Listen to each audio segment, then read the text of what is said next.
Cahaya di tepi danau. Kembali ke hutan. Langit malam bersinar dengan bintang-bintang. Sementara jalur setapak di antara pepohonan diterangi cahaya bulan. Rika melangkah perlahan, mengikuti jalur yang dulu sering ia lalui saat kecil. Sudah bertahun-tahun sejak terakhir kali ia mengunjungi danau tersembunyi ini. Aroma kenangan. Angin malam berembus membawa aroma tanah basah dan bunga liar.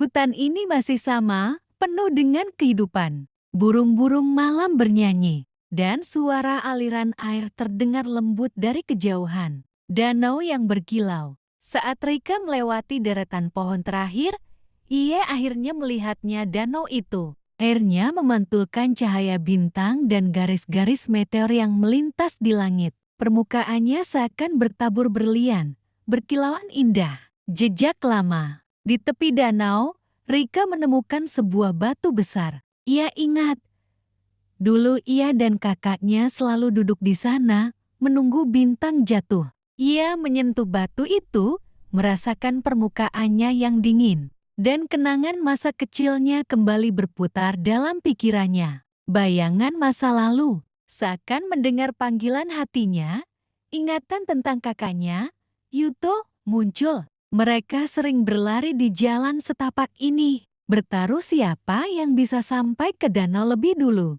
Tapi kini, hanya ada Rika seorang diri. Pesan tersembunyi. Saat Rika memandang ke air, ia melihat sesuatu yang aneh. Di antara refleksi bintang, ada sesuatu yang berbeda seperti cahaya yang memancar dari bawah permukaan. Penasaran, ia mendekat. Surat di dalam botol. Di tepi air, ada sebuah botol kaca kecil yang terdampar di antara bebatuan. Dengan hati-hati, Rika mengambilnya. Di dalamnya, ada secari kertas yang tampak sudah lama berada di sana. Kata-kata yang tertinggal. Rika membuka kertas itu dan membacanya. Tulisan tangan di dalamnya sangat familiar. Itu pesan dari Yuto.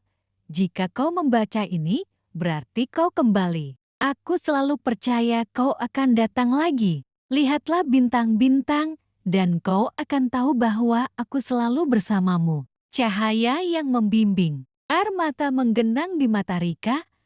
Ia memandang ke atas. Dan tepat saat itu, sebuah bintang jatuh melintas di langit. Seolah alam semesta sendiri yang menjawab panggilan hatinya. Pulang. Malam semakin larut, tapi Rika merasa hatinya lebih ringan. Ia mengambil botol itu dengan hati-hati dan tersenyum kecil. Langkah kakinya menuju pulang.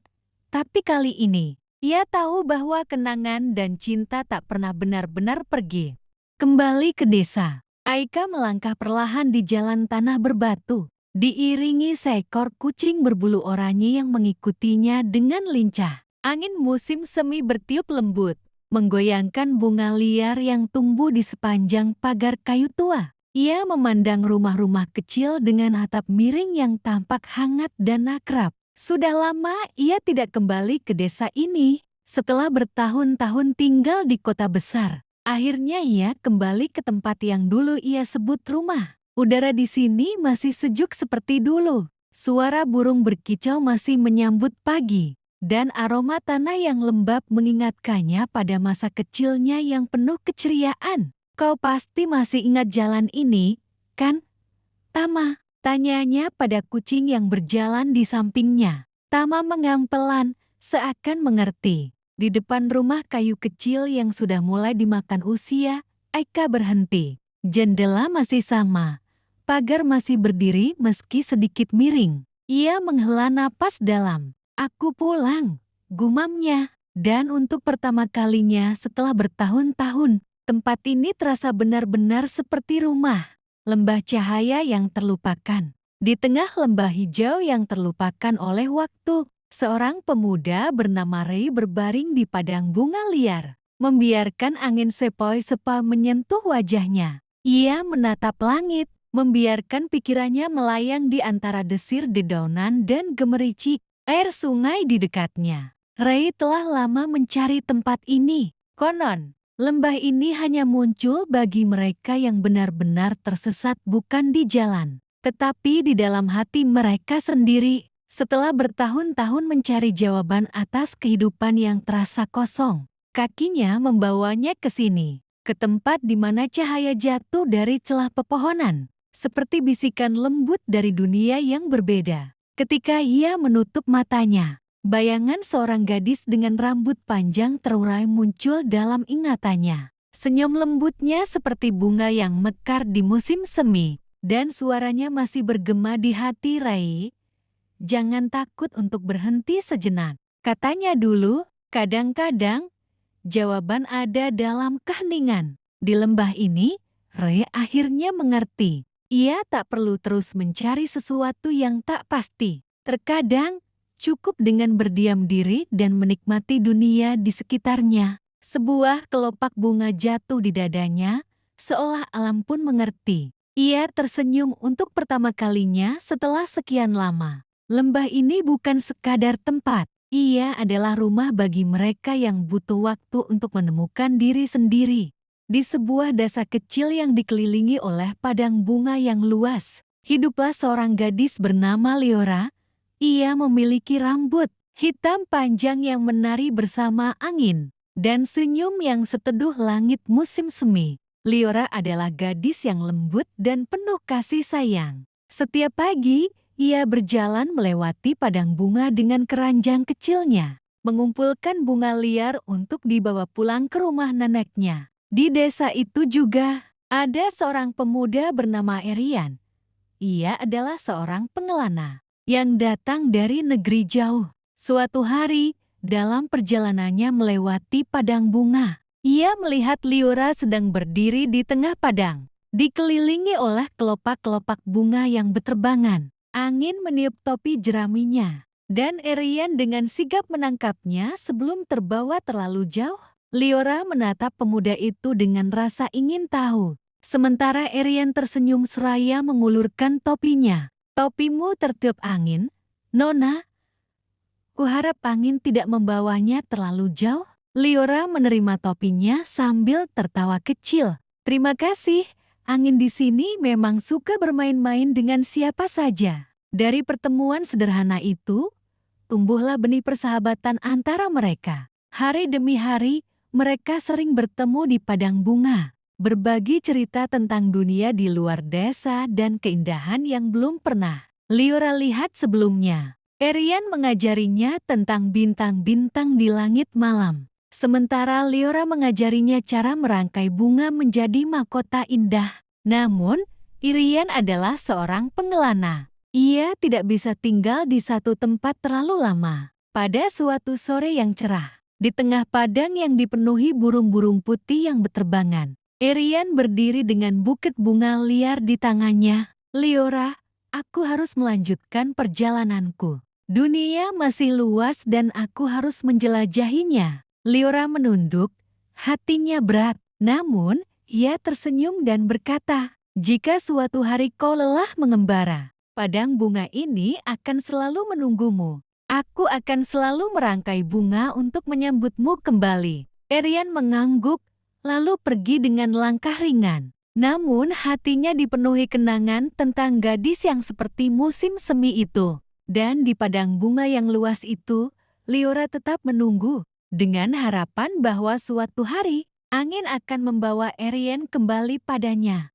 Di sebuah desa kecil yang dikelilingi oleh hamparan bunga liar berwarna keemasan, hiduplah seorang gadis bernama Lisara. Ia dikenal karena kelembutannya dan kemampuannya membuat bunga tumbuh lebih indah dengan sentuhan tangannya. Setiap pagi, ia berjalan ke bukit untuk mengumpulkan bunga liar, menganyamnya menjadi karangan yang harum, lalu membagikannya kepada penduduk desa. Suatu hari, saat sedang memetik bunga di ladang, Lisara bertemu dengan seorang anak laki-laki bernama Elian.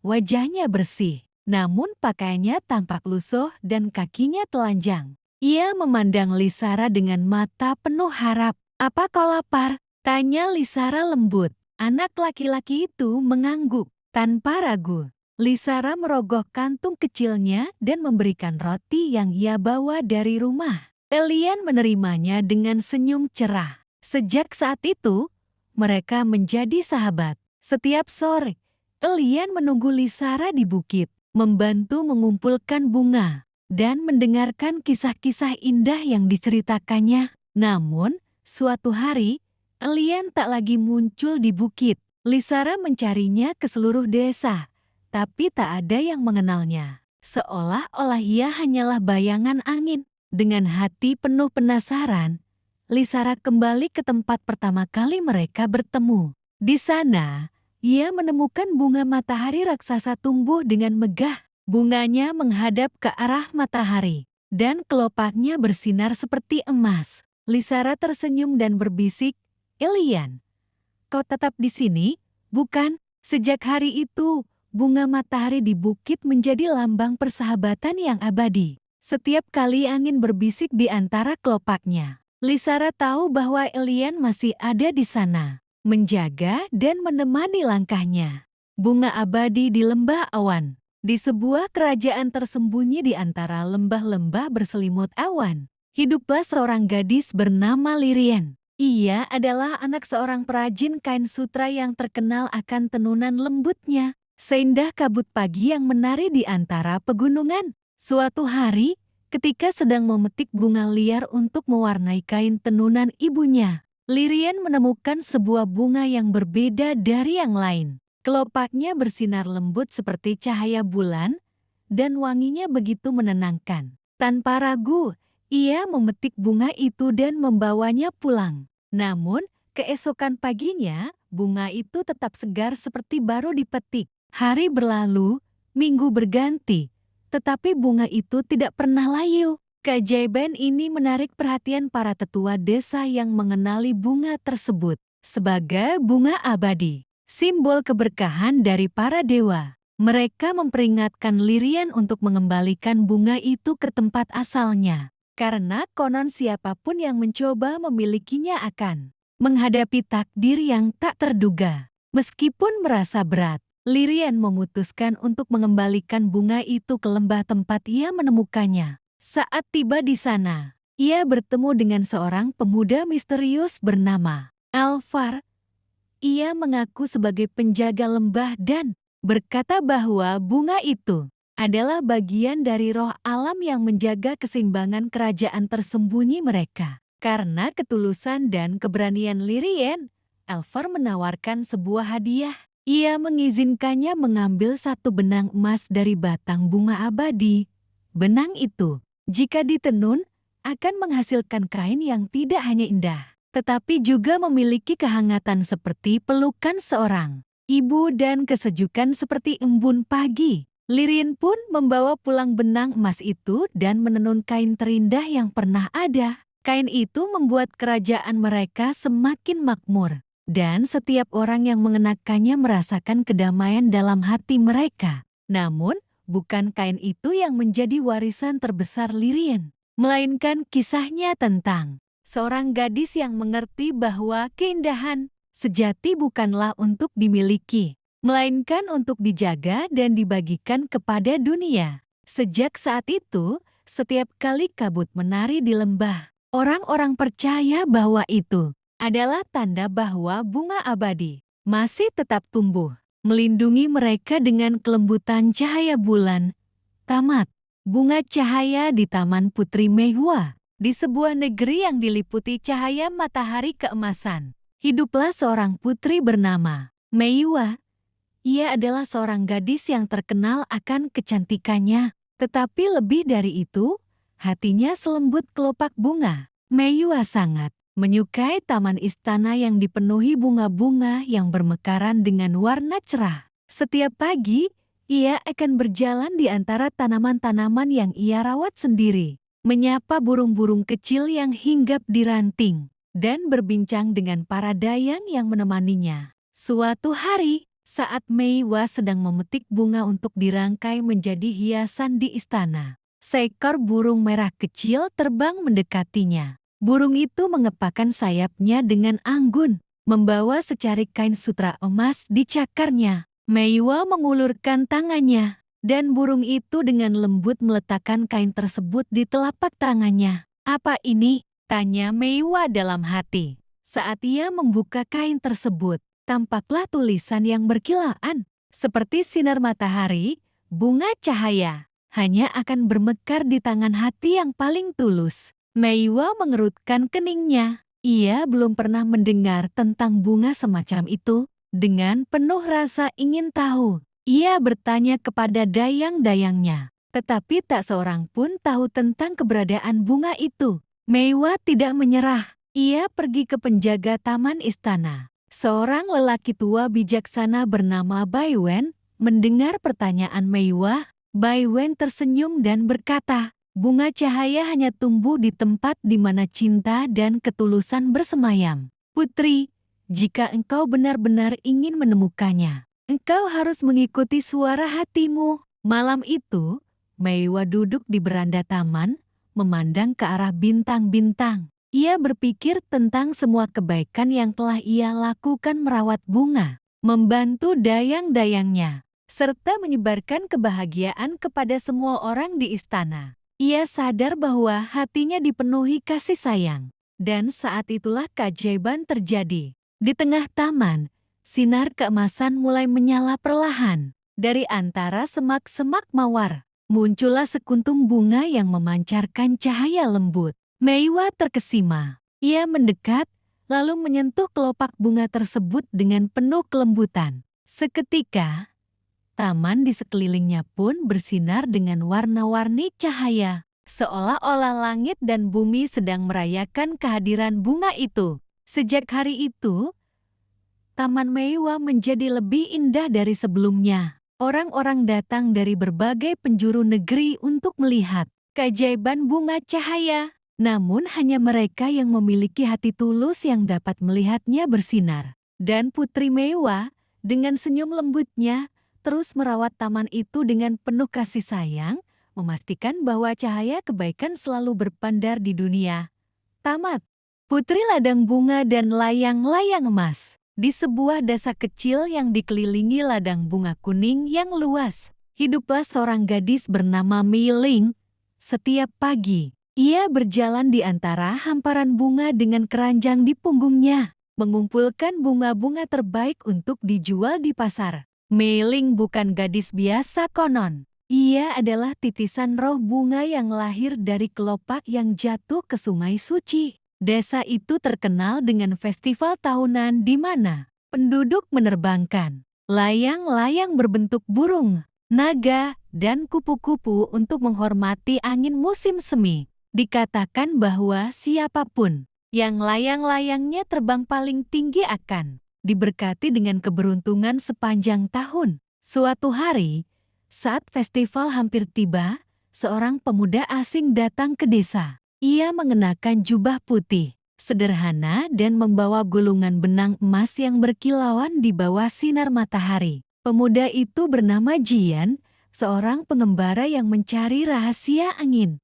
Ia percaya bahwa ada kekuatan tersembunyi di langit yang hanya bisa dipahami oleh mereka yang bisa mengendalikan layang-layang dengan sempurna. Melihat keindahan ladang bunga, Jian berhenti di depan Mei Ling yang sedang memetik bunga. Bolehkah aku membeli beberapa bunga untuk menghiasi layang-layangku? Tanyanya dengan sopan. Mei Ling tersenyum dan menyerahkan beberapa bunga terbaiknya. Tentu saja, tapi kau harus menjaganya dengan baik, karena bunga ini membawa harapan. Saat festival dimulai, layang-layang berwarna-warni memenuhi langit. Namun, semua mata tertuju pada satu layang-layang yang berbeda dari yang lain. Layang-layang milik Jian terbuat dari benang emas, dihiasi bunga yang diberikan oleh Mei Ling. Ia terbang lebih tinggi dari semua yang lain, seakan-akan hendak mencapai langit. Namun, tiba-tiba angin bertiup kencang dan layang-layang Jian berputar liar. Orang-orang berteriak, mengira layang-layang itu akan jatuh. Tapi sebelum itu terjadi, Mei Ling mengangkat tangannya dan berbisik pelan. Ajaibnya, angin seakan menurut padanya, memperlambat gerakan layang-layang hingga kembali stabil. Semua orang tercengang. Jian menatap Mei Ling dengan kagum. Kau bisa berbicara dengan angin. Mei Ling hanya tersenyum. Aku hanya meminta angin untuk bersikap lembut. Mereka teman lamaku. Sejak saat itu, Jian tidak pernah meninggalkan desa. Ia belajar dari Mei Ling tentang keajaiban alam. Sementara Mei Ling belajar dari Jian tentang dunia di luar ladang bunga. Mereka menjadi legenda yang diceritakan turun-temurun tentang putri ladang bunga dan pengembara layang-layang emas. Dua jiwa yang dipersatukan oleh angin dan keindahan langit yang luas. Rahasia petapa hutan bambu. Di sebuah lembah tersembunyi yang dikelilingi oleh hutan bambu yang hijau dan rimbun, hiduplah seorang petapa misterius bernama Bai Chen.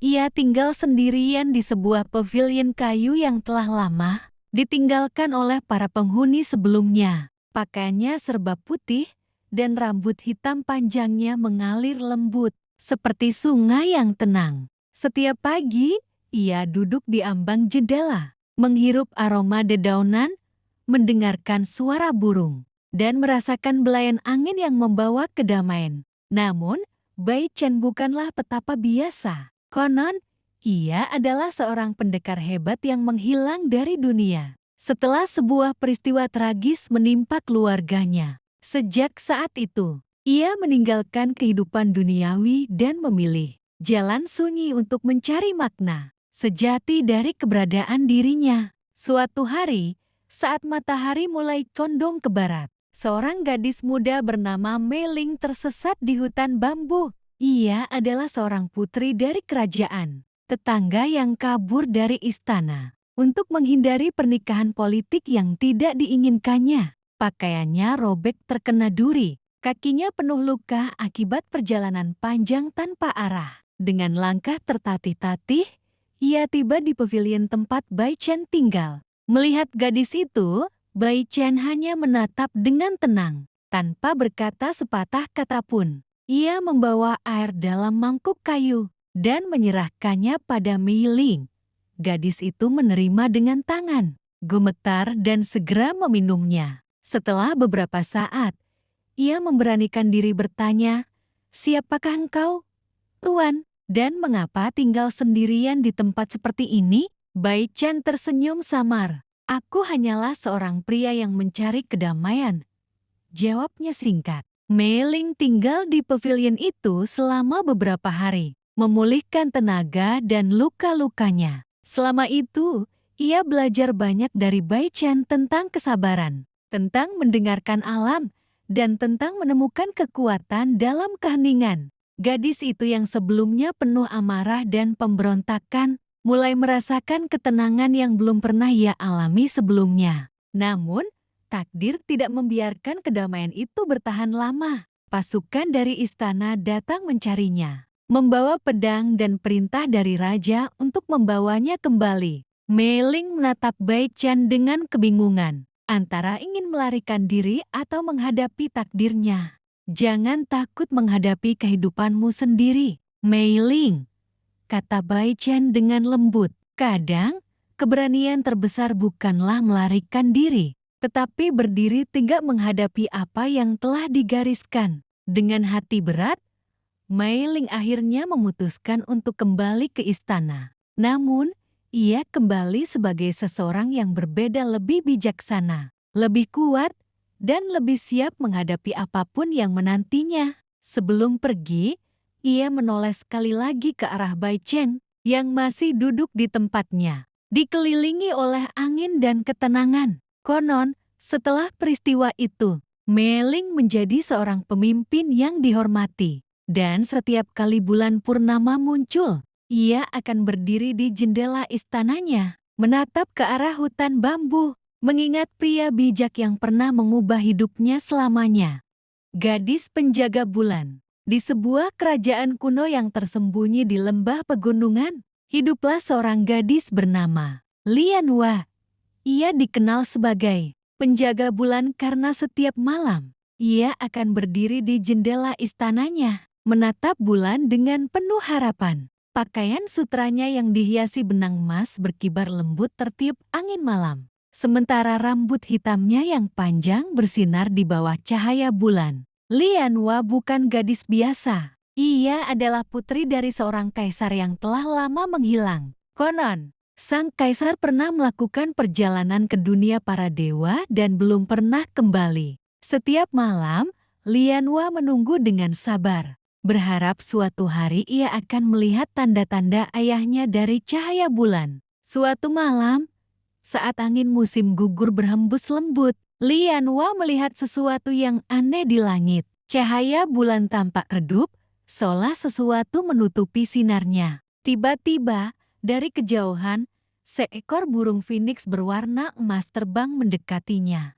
Burung itu membawa sebuah pesan di cakarnya. Wahai penjaga bulan, kerajaanmu dalam bahaya. Bulan mulai meredup karena kutukan naga kegelapan. Hanya engkau yang bisa memulihkan cahaya bulan dan mengembalikan keseimbangan dunia. Pergilah ke kuil cahaya di puncak gunung, di sanalah jawabanmu berada. Dengan hati berdebar, Lianhua mengambil jubah sutranya dan bersiap untuk perjalanan panjang. Ia melangkah keluar dari istana, meninggalkan taman yang penuh bunga merah yang bermekaran indah. Dalam pikirannya, ia hanya memiliki satu tujuan, menyelamatkan bulan dan menemukan ayahnya. Perjalanannya penuh dengan rintangan. Ia melewati hutan bambu yang diselimuti kabut, melintasi sungai yang deras, dan mendaki tebing curam. Namun, dengan keberanian dan keteguhan hatinya, ia akhirnya tiba di kuil cahaya. Di dalam kuil, ia menemukan seorang biksu tua yang telah menunggunya. Wahai putri cahaya, untuk mengalahkan naga kegelapan, engkau harus mencari batu bintang yang tersembunyi di dalam jiwamu sendiri, kata biksu itu sambil tersenyum. Lianhua terdiam. Ia menutup matanya dan merasakan kehangatan di dalam hatinya. Saat itu juga, cahaya terang muncul dari dadanya, berubah menjadi batu bintang yang bersinar seperti matahari. Dengan keberanian, ia kembali ke istananya dan mengangkat batu itu ke langit. Seketika, cahaya bulan kembali bersinar terang, mengusir kegelapan yang menyelimuti dunia. Saat bulan kembali bersinar, siluet seorang pria muncul di langit. Itu adalah ayahnya, sang kaisar, yang akhirnya bisa kembali ke dunia manusia. Putriku, engkau telah menyelamatkan dunia. Aku bangga padamu, katanya dengan suara lembut. Lianhua tersenyum. Air mata kebahagiaan mengalir di pipinya. Sejak saat itu, kerajaan kembali damai. Dan setiap malam, cahaya bulan bersinar terang sebagai simbol keberanian dan cinta. Seorang gadis yang tak pernah menyerah menunggu